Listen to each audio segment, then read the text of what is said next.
Hello বন্ধুরা, সবাই কেমন আছো? আমি অনেক ভালো আছি। আর সৌমিস কিচেনে সবাইকে অনেক স্বাগত।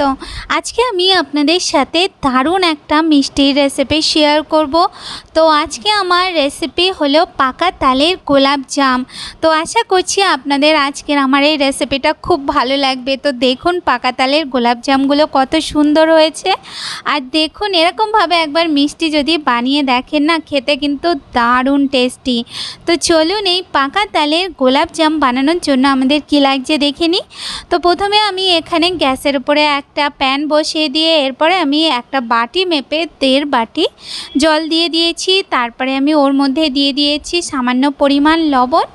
এরপর আমি ওই বাটিটা মেপেই এখানে দিয়ে দিচ্ছি হাফ বাটি তাল গোলা।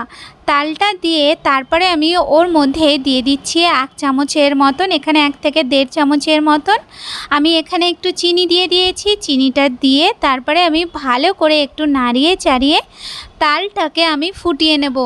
তো যতক্ষণ আমি তালটাকে ফোটাচ্ছি ততক্ষণ আপনারা যারা আমার চ্যানেলে নতুন, আপনাদের রিকোয়েস্ট করব প্লিজ আমার চ্যানেলকে সাবস্ক্রাইব করে দেবেন। আর আমার রেসিপি আপনাদের ভালো লাগলে অবশ্যই লাইক, কমেন্ট আর শেয়ার করতে ভুলবেন না।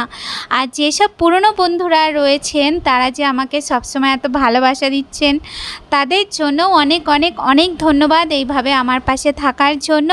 তো দেখুন তালটা ফুটে উঠলে এরপরে আমি যেই বাটিটা মেপে আমি জল দিয়েছিলাম সেই বাটিটারই 1 বাটি আমি সুজি এইভাবে আস্তে আস্তে দেব আর ভালো করে একটু নাড়াতে থাকব।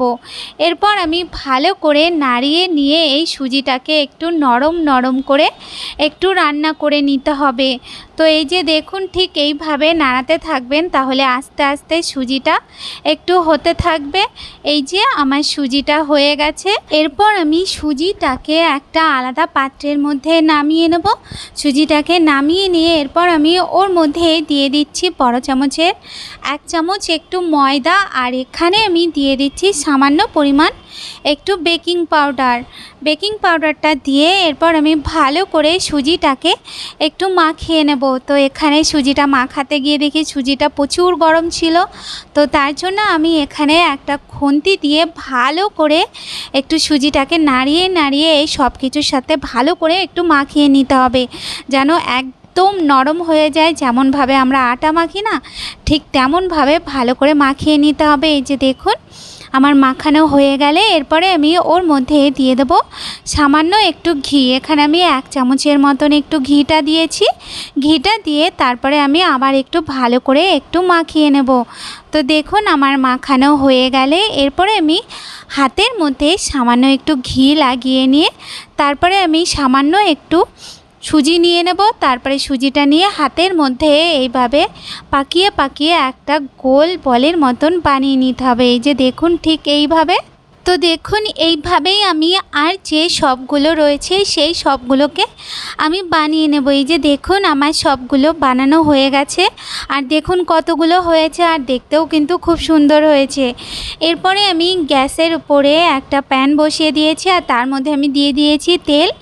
তেলটা যখন মিডিয়াম গরম হবে তখন আমি ওই বলগুলোকে আমি তেলের মধ্যে একে একে ছেড়ে দেব। তেলের মধ্যে দেওয়ার পর এরপর একটু সময় ওয়েট করব।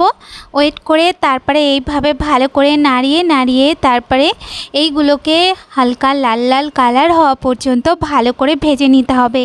এই যে দেখুন কালারটা চলে এসেছে। এই সময় আমি এইগুলোকে একটা আলাদা পাত্রে তুলে ঠান্ডা হতে দেব।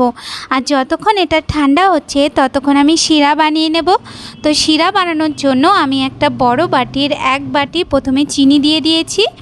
এরপর আমি ওই বাটিরই 1.5 বাটি জল দিয়ে দেব। আর এখানে আমি কয়েকটা এলাচকে ফাটিয়ে ওর মধ্যে দিয়ে দিয়েছি। এরপর আমি একটু নাড়িয়ে চাড়িয়ে নেব যতক্ষণ পর্যন্ত চিনিটা ভালো করে গলে না যায় আর শিরাটা আঠালো আঠালো না হয়ে যায়। তো এই যে দেখুন আমার শিরাটা তৈরি হয়ে গেছে। এরপরে আমি ওর মধ্যে তালের যে গোলাপ জামগুলোকে আমি বানিয়েছিলাম সেইগুলোকে আমি দিয়ে এরপর আমি হালকা একটু নাড়িয়ে দেব। তারপরে আমি ঢাকা দিয়ে 20 থেকে 25 মিনিটের জন্য রেখে দেব।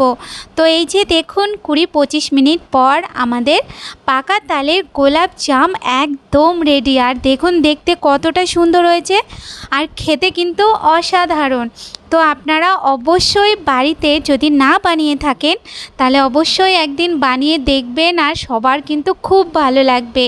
তো রেসিপিটা ভালো লাগলে অবশ্যই লাইক, কমেন্ট আর শেয়ার করতে ভুলবেন না। সবাই ভালো থাকবেন, সুস্থ থাকবেন। দেখা হচ্ছে নতুন রেসিপির সাথে। ধন্যবাদ।